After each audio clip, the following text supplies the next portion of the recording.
ብሔር ብሔረሰቦቻችን እንግዲህ እስካሁን በነበረን ቆይታ ማለት ነው የተለያየ አይነት አለባበስ አጋጋጥ አዝያዛም እንዳላቸው የተረዳን ይመስለናል በዜማዎቻቸው ሁለንተናቸውን ገልጸዋል ሙዚቃ ደግሞ ያንድ ማህበረሰብ የማንነቱ መገለጫ ነው የሚኖረውን ህይወት ምን እንደሚመስል በሙዚቃው ማሳየት ስለሚቻል ማለት ነው እስካሁን ለነበራችሁ ቆይታ ከልብና እናመሰግናለን ህገ መንግስታችን ለብዝህነታችን ለአንድነታችንና ለሀገራችን ህዳሴ በሚል የሚከበረውን የዘንድሮውን የብሔር ብሔረሰቦች ቀን ምክንያት በማድረግ ነበር የብር ዜማችንን ከብሔር ብሔረሰቦቻችን ጋር አብረን ሆነን ያከበርን ዜማ የጋበዝን አብረን ቆይታ ያደረግነው በመስተንግዶ እንዳልካቸው ግርማ ነበርኩኝ ቀርጻውን ካከናወነው ሽመልስ ጎዴቦ ጋር በጋራ በመሆን ከሁለት ቀናት በኋላ በመቀሌ ከተማ የብሔር ብሔረሰቦች በዓል በደመቀ ሁኔታ ይከበራል ለጠቅላላ ለልኡካን ቡድን አባላት በሙሉ መልካም ጉዞን ተመኝተናል አንድ የመጨረሻ የስንብት ዜማ ይኖረናል አብራችሁን ስለቆያችሁ ከልብ እናመሰግናለን መልካም በዓል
As they say ስድስተኛው የብሔር ብሔረሰቦችና ህዝቦች ቀን በትግራይ ብሔራዊ ክልላዊ መንግስት ርዕሰ መዲና መቀሌ የፊታችን ህዳር 29 ቀን በደማቅ ስነ ስርዓት ይከበራል። ህገ መንግስቱ ለብዙሃነታችን ለአንድነታችንና ለህዳሴ ጉዟችን በሚል መሪ ቃል በሚከበረው በዚህ በዓል ሁሉም የሀገራችን ብሔሮች ብሔረሰቦችና ህዝቦችም ይሳተፉበታል። በደቡብ ክልል የሚኖሩትን ከ56 በላይ ብሔሮችና ብሔረሰቦችን በመወከል የሚሳተፈው የልኡካን ቡድንም ባለፈው ቅዳሜ ወደ ስፍራው አቅንቷል። የደቡብ ብሔር ብሔረሰቦችና ህዝቦች ክልላዊ መንግስት ርዕሰ መስተዳድር ክቡር አቶ ሽፈራው ሽጉጤ ቀኑን ምክንያት በማድረግና በሌሎችም ርዕሰ ጉዳዮች ላይ በጽህፈት ቤታቸው ለጋዜጠኞች መግለጫን ሰጥተዋል። ከጋዜጠኞች የቀረበላቸው የመጀመሪያ ጥያቄ በማስቀደም መግለጫውን እንድትከታተሉ ግብዣችን ነው። ለክቡር ርዕሰ መስተዳድሩ የቀረበላቸው የመጀመሪያ ጥያቄም የብሔር ብሔረሰቦች ቀን ህዳር 29 እንዲከበር መወሰኑና መከበሩ በሀገርና በክልላችን ደረጃ ያመጣው ፖለቲካዊ ማህበራዊና ኢኮኖሚያዊ ፋይዳው ምንድነው የሚል ነበር። የኢትዮጵያ ብሔር ብሔረሰቦችና ህዝቦች ቀን በየዓመቱ ህዳር 29 እንዲከበር የኢትዮጵያ ፌደራላዊ ዲሞክራሲያዊ መንግስት የፌዴሬሽን ምክር ቤት ወስኗል። ይሄ ውሳኔ ዋና ዓላማው ምንድነው? የኢትዮጵያ ህገ መንግስት የጸደቀበት ቀን ነው። ይሄ የኢትዮጵያ ህገ መንግስት የጸደቀበት ቀን ለኢትዮጵያ ብሔር ብሔረሰቦችና ህዝቦች ያለው ትርጉም ከግንዛቤ ገብቶ በየዓመቱ መዘከር ያለበትና ህገ መንግስቱ ያስቀመጣቸው ምሰሶዎች ለብሔር ብሔረሰቦችና ህዝቦች የመለሳቸው ጥያቄዎች በአግባቡ በህዝቡ እንዲታወቁ እንዲከበሩ እንዲበለጽጉ ለማድረግ ታስቦ ነው። የሀገራችን ህገ መንግስት ኢትዮጵያ ውስጥ ያሉ ብሔር ብሔረሰቦችና ህዝቦች ለዘመናት ካነሳቸው ጥያቄዎች አንዱ የብሔር እኩልነት ጥያቄ ነው። ይሄ የብሔር እኩልነት ጥያቄ ሳይመለስ የብሔርና ብሔረሰቦችና ህዝቦች መብት የራስን እድል በራስ ማስተዳደር በጋራ ሀገራቸው የእኩል ተጠቃሚነትና ተሳታፊነት መብቶች ባልተረጋገጡበት አብሮ የመኖር ጉዳይ ከባድ የነበረ ስለነበር ለዘመናት ለዚህ ጉዳይ በተለያየ መልክ በትጥቅ ትግልም ከዛ በመለስም ብሔርና ብሔረሰቦችና ህዝቦች ታግለዋል። ይህንን ትግል በተለያየ መንገድ በተለያየ አካባቢዎች የተካሄደ ቢሆንም በ1983 ዓመተ ምህረት ኢህአዴግ ደርግን በመደምሰስ እና የብሔር ብሔረሰቦችና ህዝቦችን ጥያቄ እውን በማድረግ ተመልሷል። ይሄ ከተመለሰ በኋላ ህገ መንግስታዊ ዋስትናና እውቅና እንዲያገኝ ለማድረግ እንዲያስችል የኢትዮጵያ ህዝቦች በጋራ ተስማምተው በተወካዮቻቸው አማካይነት ተወያይተው ያጸደቁትን ህገ መንግስት በየዓመቱ ይሄን ዓላማ ያደረገ በዓል በማክበር የህገ መንግስቱ ዓላማዎችና ህገ መንግስቱ ያዛቸው ዋና ዋና ሐሳቦች በህዝቡ በቀጣይ ትውልድ በደንብ እንዲታወቅ እንዲጠበቅ እንክብካቤ እንዲደረግለት ማድረግ ነው ዋና ዓላማውና ይሄ በዓል መከበሩ እንግዲህ ህገ መንግስቱ ያስቀመጠው አንዱ ትልቁ ምሰሶ የሀገራችን ብሔር ብሔረሰቦችና ህዝቦች በዛ ፍቃዳቸው ህገ መንግስቱ የሚለው እኛ ኢትዮጵያ ብሔር ብሔረሰቦችና ህዝቦች በገዛ ፍቃዳችን አንድ የጋራ ማህበረሰብ ፖለቲካዊ የጋራ ማህበረሰብ ኢኮኖሚያዊ የጋራ ማህበረሰብና ማህበራዊ የጋራ ማህበረሰብ ለመገንባት ተስማምተን ይሄንን ኢትዮጵያ ፌደራላዊ ዲሞክራሲያዊ ሪፐብሊክ ህገ መንግስት አጽድቀናል፣ ዋስትናችን አድርገናል፣ የአንድነታችን የመተማመናችን ዋስትና አድርገናል ነው የሚለው እና ይሄ ቀን በሚከበርበት ጊዜ ብሔርና ብሔረሰቦችና ህዝቦች ባህላቸውን፣ ታሪካቸውን፣ ማንነታቸውን ህገ መንግስቱ ያረጋገጠላቸውን እሴቶች የሚገልጹበት፣ የሚያዳብሩበት፣ የሚንከባከቡበት እና ለአዲሱ ትውልድ በተሟላ ሁኔታ የሚያስተላልፉበት እለት በመሆኑ ባለፉት 4 ዓመታት በዓሉ በተከበረባቸው ዓመታት 4 ወይም 5 ዓመት ይሆናል።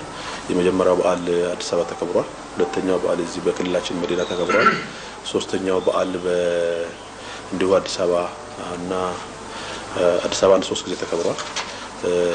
ከዛ ውጪ ክልል ሁለት ጊዜ ተከብሯል። አንዱ ድሬዳዋ ላይ ዘንድሮ 6ኛ ጊዜ ነው የሚከበረው እና የሀገራችን ብሔር ብሔረሰቦችና ህዝቦች ያላቸውን እሴት፣ ማንነት፣ ታሪክ፣ አመጣጥ፣ ባህል ያስተዋውቅ ቋንቋቸው፣ ታሪካቸው፣ ማንነታቸው ለእያንዳንዱ ብሔር ብሔረሰቦች ብቻ ሳይሆን ለመላ ሀገራችን ህዝቦች በልዩነት ውስጥ ያለው ውበት እንዳለ አንዳችን የሌላችንን እንድንቀበል፣ እንድናከብር፣ እንድንደነቅበት፣ እንድንጠቀምበት ያደረገ ስለሆነ ይሄ በዓል መከበሩ ከበዓልነት ባለፈ ያለው ፋይዳ የሀገራችን ህዝቦች ተሳስረው ተከባብረው ለልማት ለዲሞክራሲ የሚደረገው ጉዞን እንዲያፋጥኑ እንዲያሳልጡ ከፍተኛ አስተዋጽኦ ያደረገ እና ህገ መንግስቱ ያስቀመጠውን እና በጋራ ተስማምተን በህገ መንግስታችን እንዲጸድቅ ያስቀመጥነውን የኛ የኢትዮጵያ ብሔር ብሔረሰቦችና ህዝቦች አንድ የጋራ ማህበረሰብ የመገንባት ዓላማችንን ለማሳካት ትልቅ ፋይዳ ያለው በዓል ነው ብዬ ነው የማስበው። ህብረ ብሔራዊነታችንና በህብረ ብሔራዊነት ላይ የተመሰረተው አንድነታችን የበለጠ እንዲጎለብት የዜጎች ድርሻ ምን መሆን ይኖርበታል? በርካታ የሀገራችን ብሔር ብሔረሰቦች መካከል በብዙ ቁጥር የምንበዛ ብሔር ብሔረሰቦችና ህዝቦች በዚህ ክልል ያለነው 56 ብሔር ብሔረሰቦችና ህዝቦች አለን። ይሄ ህብረ ብሔራዊነት በደቡብ ብቻ የሚወሰን አይደለም፣ በላ የሀገሪቱ እሴት ነው። መደረግ ያለበት ነገር ምንድነው? በሀገራችን ያለው ልዩነት በራሱ ጥፋት አይደለም፣ በራሱ ውበት እንጂ ስህተት አይደለም። ስለዚህ እስካሁን ድረስ ባለው ልምዳችን ባለፉት ህገ መንግስታችን ከጸደቀበት ጊዜ ጀምሮም ይሁን ኢህአዴግ ሀገሪቱን ተቆጣጥሮ በቻርተር የኢትዮጵያ ብሔር ብሔረሰቦችና ህዝቦች ራሳቸውን እድል በራሳቸው እንዲወስኑ ከሆነበት ባለፉት 20 ዓመታት ውስጥ ልዩነት ጥፋት እንዳይደለ ልዩነት ውበት እንደሆነ በልዩነት መካከል ጥንካሬ አንድነት እንዳለ ማረጋገጥ ችለናል።